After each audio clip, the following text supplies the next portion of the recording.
নমস্কার বন্ধুরা, আমি পলাশ। আপনারা দেখছেন লাভ অ্যান্ড ড্র।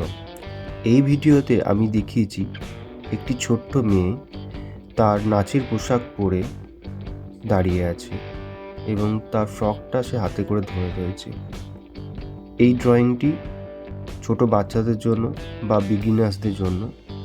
যদি আমার ভিডিওটা ভালো লাগে তাহলে দয়া করে সাবস্ক্রাইব করে দেবেন।